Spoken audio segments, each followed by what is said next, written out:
Assalamualaikum warahmatullahi wabarakatuh. Perkenalkan, nama saya Bella Nur Azizah dari kelas 11 IPS 2DG. Di sini saya akan berpidato dengan judul menyoal digitalisasi pasar dan UMKM. Assalamualaikum warahmatullahi wabarakatuh. Yang saya hormati Bapak dan Ibu guru serta karyawan dan teman-teman yang berbahagia. Hadirin hadirat yang berbahagia, pertama-tama marilah kita panjatkan puji syukur kepada Allah Subhanahu wa taala karena Allah telah melimpahkan rahmat dan karunia-Nya sehingga kita dapat hadir dan berkumpul di sini. Tak lupa sholawat serta salam kita sampaikan kepada Nabi besar Muhammad SAW. Pada pidato kali ini, saya akan membahas tentang menyoal digitalisasi pasar rakyat dan UMKM. Karena pasar digital meningkat secara ekspansional dan perkiraan valuasi transaksi perdagangan elektronik pada 2022 dapat mencapai 526 triliun atau meningkat 31,1% dari tahun 2021.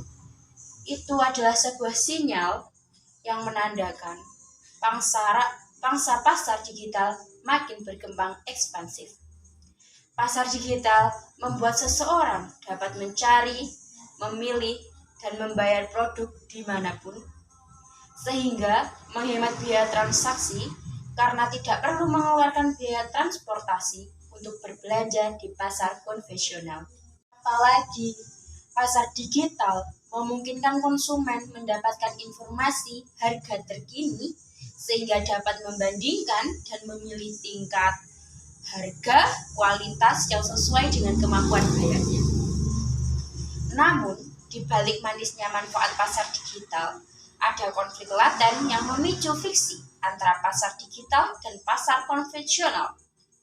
Pasar digital telah mengubah bentuk pasar dan memangkas mata rantai pasar secara disruptif, sehingga pasar lebih efisien dan ekonomis. Pangsa pasar konvensional perlahan-perlahan mulai berkurang. Seiring dengan pembeli konvensional bermigrasi ke pasar digital yang menawarkan kemudahan, kenyamanan, serta berbiaya rendah untuk belanja. Selama ini, pasar konvensional, baik itu pasar rakyat, pusat perbelanjaan modern, maupun pasar UMKM konvensional, menetapkan pasar sebagai dua segmentasi, yakni high-end market dan low-end market. Pasar rakyat diidentikan dengan segmentasi low-end, tercirikan dengan biaya transaksi rendah manfaat. Sedangkan pusat perbelanjaan modern tercirikan biaya transaksi tinggi manfaat. Munculnya pasar digital menggerus pangsa pasar dua segmentasi ini. Pada akhirnya, pasar digital terus berkembang secara eksponensial. Sebagai bukti, empiris pasar digital mendisrupsi pasar konvensional dapat dilihat dari inovasi pelayanan perusahaan jasa transportasi online seperti Uber, Grab, dan Gojek. Mereka menggerus pasar konvensional. Jasa transportasi seperti ojek pengkolan di segmentasi low-end market dan taksi berbasis argemeter konvensional pada segmentasi high-end market. Konsumen jasa transportasi ramai-ramai memilih jasa transportasi daring untuk menunjang mobilitasnya. Pertimbangannya, seorang konsumen dapat memesan jasa layanan transportasi dimanapun, kapanpun, dengan biaya relatif lebih murah, sementara penyedia jasa tidak mesti magang dan menanggung biaya operasional jasa transportasi dan mendapat manfaat lebih karena jangkau pasarnya makin luas. Bagi pelaku usaha perusahaan dapat memperluas jangkauan pemasaran produknya tanpa dibatasi oleh kendala geografis, perusahaan dapat menekan biaya operasional penjualan karena memasarkan produk di seluruh daerah tidak perlu membuka cabang baru dan menyewa tempat titik perusahaan. Dapat melakukan transaksi sangat fleksibel dan inklusif. Pedagang di pasar raya tidak perlu menutup toko dan bermigrasi ke pasar digital sepenuhnya.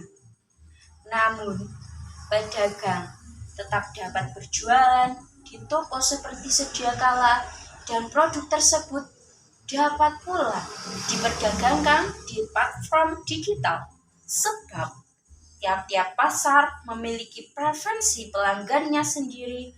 Untuk itu, pemerintah tidak boleh ragu untuk melakukan digitalisasi pasar rakyat dan UMKM. Pemerintah hanya perlu mempersiapkan prakondisi dalam mendigitalisasi sektor perdagangan termasuk menciptakan ekosistem pasar digital, mulai dari membuat platform pasar digital, sistem pembayaran digital, hingga uang digital, baik dalam bentuk aset kripto maupun e-money. Di pasar digital, kita dapat mencari, memilih, dan membayar produk dimanapun, sehingga dapat menghemat biaya transaksi karena tidak perlu mengeluarkan biaya transportasi untuk berbelanja di pasar konvensional. Demikian pidato saya akhiri. Mudah-mudahan apa yang telah saya sampaikan bermanfaat dan mohon maaf bila ada salah kata. Wabillahi taufik wal hidayah. Wassalamualaikum warahmatullahi wabarakatuh.